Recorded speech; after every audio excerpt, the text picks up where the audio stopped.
طرح کسی سائنسدان کو پورا فارمولہ معلوم نہیں ہوگا۔ عمران نے 1 سیکنڈ کے توقف کے بعد مراد خان سے پوچھا، تمہارے خیال میں ہمیں کیا حکمت عملی اختیار کرنی ہوگی؟ مراد خان کہنے لگا، کانتی لال بے حد احتیاط پسند آدمی ہے، کسی سے بے تکلف بھی نہیں ہوتا، یہ اس کی سیکیورٹی کے فرائض کا تقاضا بھی ہے اور کانتی لال کا مزاج بھی ایسا ہی ہے۔ لیکن جیسا کہ میں تمہیں بتا چکا ہوں کہ اس شخص کو شراب اور شباب کی بڑی عادت ہے، خاص طور پر اعلیٰ ترین شراب کا۔ کانتی لال عاشق ہے، اعلیٰ شراب کو دیکھ کر وہ بےتاب ہو جاتا ہے۔ ہم نے کانتی لال کی اس کمزوری کو سامنے رکھ کر ایک منصوبہ بنا لیا ہے، اس منصوبے میں تمہیں مرکزی کردار ادا کرنا ہوگا۔ عمران کی ساری توجہ مراد خان کی طرف تھی، اس نے پوچھا، یہ منصوبہ کیا ہے؟ مراد خان نے عمران کو پوری وضاحت اور تفصیل کے ساتھ سارے منصوبے بتا دیا اور عمران نے بڑے غور سے اس کا سارا منصوبہ سنا۔ اس منصوبے کے لیے کافی وسائل کی ضرورت ہے، کیا یہ سارے وسائل ہم پورے کر سکیں گے؟ مراد خان نے کہا، یہ سوچنا ہمارا کام ہے، تمہارا نہیں۔ اتنا میں تمہیں یقین دلا دیتا ہوں کہ ہمیں جس چیز کی ضرورت ہوگی وہ تمہیں مہیا کر دی جائے گی۔ ہمارے پاس وقت بھی ہے، اس لیے ہمیں کل ہی اس کی تیاری شروع کر دینی چاہیے۔ عمران نے کہا، میں تیار ہوں، میں اپنی ڈیوٹی پوری ذمہ داری سے ادا کرنا جانتا ہوں۔ مراد خان بولا، سب سے پہلے تو تمہیں کل صبح منہ اندھیرے یہاں سے واپس اپنے جنگل میں خفیہ کمین گاہ پر چلے جانا ہوگا۔ وہاں تمہیں وہ تمام ضروری اشیاء مہیا کر دی جائیں گی جن کی تمہیں اس مشن کے لیے ضرورت ہوگی۔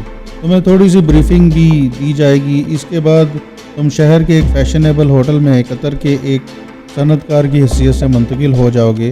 تمہارا نام گوپی اگروال ہوگا۔ ظاہر کرو گے کہ قطر میں تمہارا آٹو اسپیئر پارٹس کا بہت بڑا کاروبار ہے اور تم اتر پردیش میں آٹو ورکشاپ بنانے کا کام کرنے کے لیے آئے ہو۔ تم اپنے آپ کو امرتسر کا ہندو پنجابی ظاہر کرو گے جسے قطر میں تقریباً 15 سے 20 سال ہو چکے ہیں۔ ہمارا ایک آدمی تمہارے پرسنل سیکرٹری کے طور پر تمہارے ساتھ ہوگا، اس کا ہمارے ساتھ مسلسل رابطہ رہے گا اور ہمارے طور پر وہ تمہارے ساتھ رہے گا، تمہیں بتاتا رہے گا کہ آگے تم نے کیا کرنا ہے۔ اس آدمی کا نام سکندر علی ہے مگر وہ راج کمار کے نام سے تمہارے ساتھ ہوگا۔ اس آدمی سکندر علی سے تمہیں خفیہ کمین گاہ میں ملوا دیا جائے گا۔ وہ اورنگ آباد کا رہنے والا ہے اور پڑھا لکھا آدمی ہے۔ یہاں اس کی صورتحال سے تم کوئی واقف نہیں ہو، اسے ہم خاص طور پر اورنگ آباد سے منگوایا ہے، وہ آج رات ہمیں خفیہ کمین گاہ میں ملے گا۔ عمران نے پوچھا، مگر یہ منصوبہ تو بہت مہنگا ہے، اس کے لیے روپیہ کہاں سے آئے گا؟ مراد خان نے کہا، روپے کی ہمارے پاس کمی نہیں ہے، اس کی بھی ایک جھلک تمہیں دکھا دی جائے گی۔ میں صبح 4 بجے آؤں گا اور تم تیار رہنا۔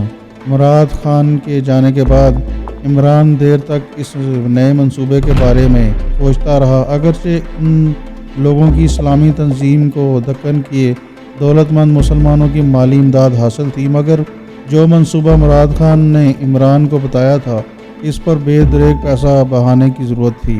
عمران ٹائم پیس کو صبح 3:30 بجے کا الارم لگا کر سو گیا۔ گاڑی کے الارم نے اسے ٹھیک وقت پر جگا دیا تھا۔ اس نے اٹھ کر جلدی منہ ہاتھ دھویا، خود ہی کچن میں جا کر چائے بنا کر پی۔ اتنے میں مراد خان بھی آ گیا۔ ہاشم خان کی ٹیکسی نیچے ورکشاپ کے گراج میں کھڑی تھی۔ ہاشم خان نے ٹیکسی باہر نکالی، مراد خان اور عمران اس کے ساتھ بیٹھ گئے اور ٹیکسی پچھلی رات کے اندھیرے میں وجے واڑہ کی خالی سڑکوں پر روانہ ہو گئی۔ خفیہ کمین گاہ میں سکندر علی نامی ایک سانولے رنگ کا ذہین آنکھوں اور تکھے نقوش والا لڑکا پہلے سے ہمارا انتظار کر رہا تھا۔ مراد خان نے عمران سے اس کا تعارف کروایا، یہ سکندر علی ہے، بڑا جان باز قسم کا مجاہد ہے، کشمیر کے جہاد میں بھی 3 بار شریک ہو چکا ہے، اس کو سب کچھ سمجھا دیا گیا ہے۔ پھر مراد خان نے سکندر علی سے عمران کا تعارف کراتے ہوئے کہا، سکندر علی، یہ ہمارا سرفروش کمانڈو عمران ہے جس کے کارنامے ہم مجاہدوں کی تاریخ میں سنہری حروف سے لکھے جائیں گے، مگر اب یہ تمہیں ہمارے پاس گوپی چندر اگروال کے طور پر تمہارے ساتھ جائے گا اور تم اس کے پرسنل سیکرٹری راج کمار کا رول ادا کرو گے، باقی تمہیں جو کچھ کرنا ہے تمہیں بتا دیا جائے گا۔ سکندر علی نے عمران کے ساتھ بڑی گرمجوشی کے ساتھ ہاتھ ملایا اور کہا، آپ کی میں نے کشمیر کے محاذ پر بھی مجاہدوں سے بڑی تعریف سنی ہے۔ یہ میری خوش قسمتی ہے کہ مجھے آپ کے ساتھ اسلام دشمن کافروں کے خلاف جہاد کرنے کا موقع مل رہا ہے۔ مراد خان نے سکندر علی سے کہا، سکندر علی، چارپائی کے نیچے 2 سوٹ کیس رکھے ہیں، انہیں کھینچ کر باہر نکالو۔ سکندر علی نے دونوں سوٹ کیس چارپائی کے نیچے سے باہر نکالے۔ مراد خان نے کہا، انہیں کھول کر عمران کو دکھاؤ۔ سکندر علی نے باری باری دونوں سوٹ کیسوں کو کھولا۔ نیچے چھت والی کمین گاہ میں بجلی کا ایک بلب جل رہا تھا۔ عمران نے اس کی روشنی میں جو کچھ دیکھا اس پر اسے یقین نہیں آ رہا تھا۔ دونوں سوٹ کیس بڑے سائز کے تھے اور بھارت کے کرنسی نوٹوں سے بھرے ہوئے تھے۔ مراد خان نے نوٹوں کی ایک گٹری اٹھا کر عمران کے ہاتھ میں دے دی اور کہا، یہ والا سوٹ کیس 1000 روپے کی کرنسی نوٹوں کی گٹی اور دوسرا سوٹ کیس 500 والے بھارتی کرنسی نوٹوں سے بھرا ہوا ہے۔ ساتھ والے کوٹری میں اس سے بھی بڑا ایک اور سوٹ کیس ہے جو 100 کے نوٹوں سے بھرا ہوا ہے۔ تم اس مشن پر ضرورت کے مطابق جتنا چاہو خرچ سکتے ہو اور اگر روپیہ پانی کی طرح بہانا چاہو تو بھی بہا سکتے ہو۔ اب تمہیں یقین آ گیا ہوگا کہ ہمارے وسائل لامحدود ہیں۔ عمران ہزار کے بھارتی کرنسی نوٹوں کو ایک ایک کر کے دیکھ رہا تھا۔ مراد خان بولا، یہ بالکل اصلی نوٹ ہیں، اس کی تم فکر نہ کرو۔ عمران نے نوٹوں کی گڈیاں سوٹ کیس میں رکھتے ہوئے کہا، یہ اتنے سارے پیسے آپ کے پاس کہاں سے آ گئے؟ مراد خان نے مسکراتے ہوئے کہا، یہ سب کے سب جعلی نوٹ ہیں، لیکن انہیں ایسی ٹیکنالوجی اور مہارت سے چھپایا گیا ہے کہ ان میں سے اور اصلی کرنسی میں سے ذرا برابر بھی فرق نہیں ہوگا۔ کوئی بڑے سے بڑا ماہر بھی انہیں نقلی نوٹ ثابت نہیں کر سکے گا۔ پھر ہنستے ہوئے بولا، ہمارے جن کاریگروں نے یہ جعلی نوٹ تیار کیے ہیں وہ اپنے کام میں اتنے ماہر ہیں کہ اگر انہیں کہا جائے تو وہ اصلی آدمی کے مقابلے میں بالکل ویسا ہی نقلی آدمی تیار کر دیں۔ مراد خان نے سکندر علی کو اشارہ کیا۔ اس نے دونوں سوٹ کیس بند کر کے انہیں چارپائیوں کے نیچے رکھ دیا۔ اس کے بعد مراد خان عمران کو دوسری چھوٹی کوٹری میں لے گیا۔ وہاں بھی ایک بلب روشن تھا۔ چارپائی پر کچھ پڑا ہوا تھا، ایک سونے کی زنجیر والی گھڑی، اس میں 2 انگریزی سمر سوٹ تھے، یعنی کوٹ پتلون، ایک نسواری رنگ کا دوسرا گرے رنگ کا، جوتوں کے 2 جوڑے تھے، 2 چپلیں تھیں، 4 سلیپنگ سوٹ تھے، 4 ٹائیاں اور ریشمی جرابیں تھیں، چاروں ہی نئی اور بڑی خوبصورت تھی۔ مردانہ قمیض طے کر رکھی ہوئی تھی، 2 رومال تھے، ایک مردانہ بٹوا تھا جس میں نوٹ اور وزٹنگ کارڈ اور چیک بک وغیرہ رکھی ہوئی تھی۔ مراد خان نے عمران سے کہا، یہ وہ لباس ہے جسے پہن کر تم اپنے مشن پر روانہ ہوگے۔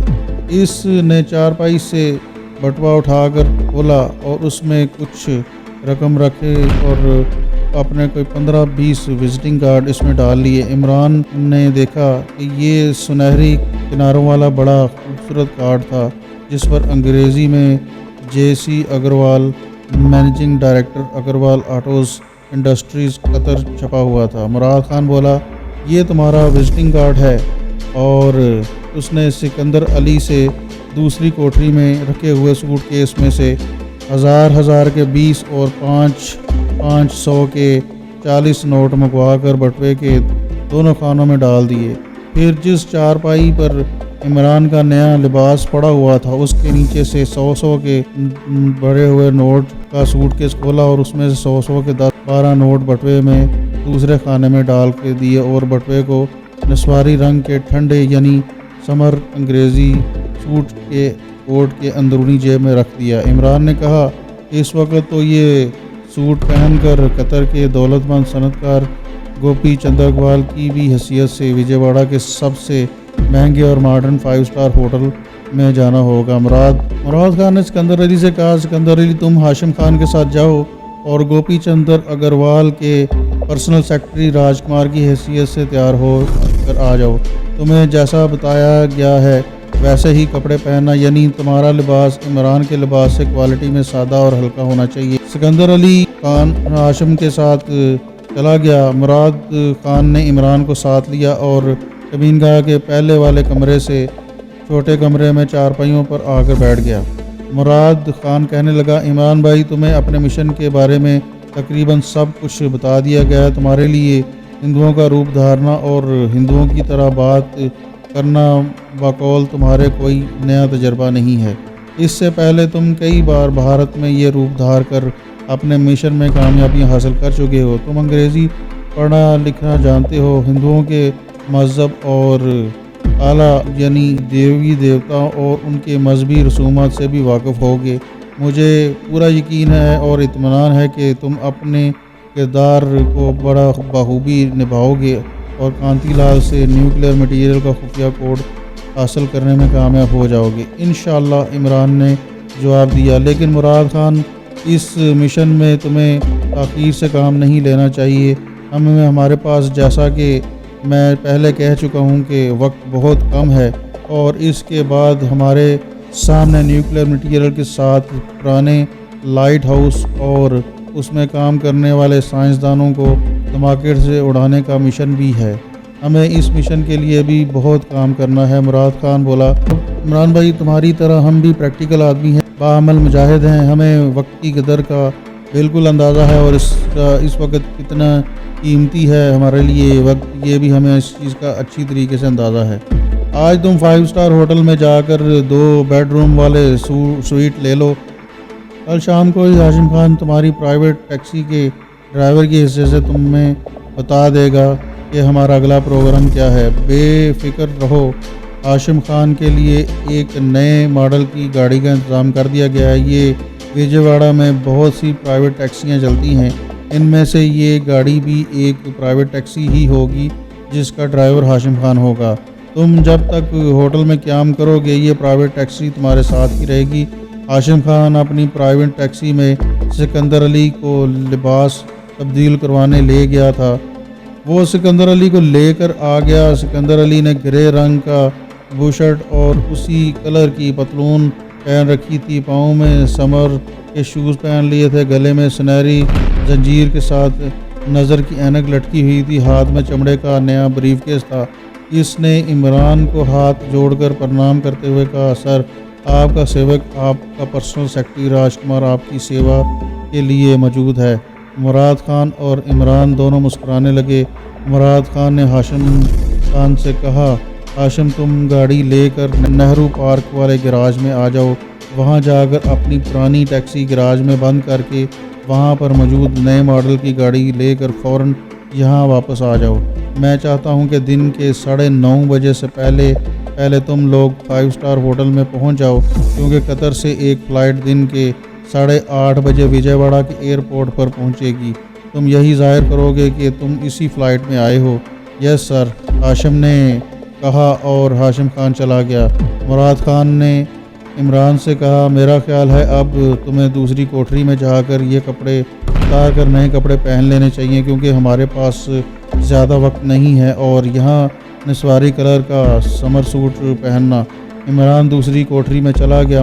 مراد خان مجاہد سکندر علی سے باتیں کرنے لگا۔ اس نے سکندر علی سے پوچھا، اس کی تصدیق یعنی کنفرمیشن بڑی ضروری ہے۔ سکندر علی کے کیا کانتی لال پرسوں رات کو کیسر بائی کے فلیٹ پر آ رہا ہے؟ سکندر علی بولا، سر، ہم نے اس کی پوری تصدیق کر لی ہے، ویسے میں آج مزید تصدیق کر لوں گا۔ مراد خان کہنے لگا، اس سے چھوٹے سے ایڈونچر کے بارے میں نے کمانڈو عمران کو سب کچھ بتا دیا ہے، تم اسے مزید بریف کر دینا۔ یہ ایڈونچر تم لوگوں کو بڑی ہوشیاری سے کرنا ہوگا۔ تم عمران کو اس جگہ پہنچاؤ یہ جہاں سے کانتی لال رات کے وقت کیسر بائی کے آ جاتا ہے۔ گاڑی میں گزرتے دور ہٹ کر کھڑے ہو جاؤ گے۔ ہمارے تینوں آدمی سڑک پر اس جگہ رکاوٹ کھڑی کر دیں گے جہاں سے کانتی لال کی گاڑی گزر رہی ہوگی۔ جب ہمارے آدمی کانتی لال کی گاڑی کو روک کر اسے لوٹنے اور گھسیٹنے کی کوشش کریں گے اور تشدد کریں گے تو اس کے بعد تم جو کچھ کرنا ہوگا اور عمران کو جو کچھ کہنا ہوگا، تم دونوں کو یہ بتا دیا گیا ہے۔ سکندر علی نے کہا، میں جانتا ہوں سر۔ عمران دوسری کوٹری میں سے نیا سوٹ پہن کر آ گیا۔ نئے سوٹ کے ساتھ اس نے نئی ٹائی لگائی تھی۔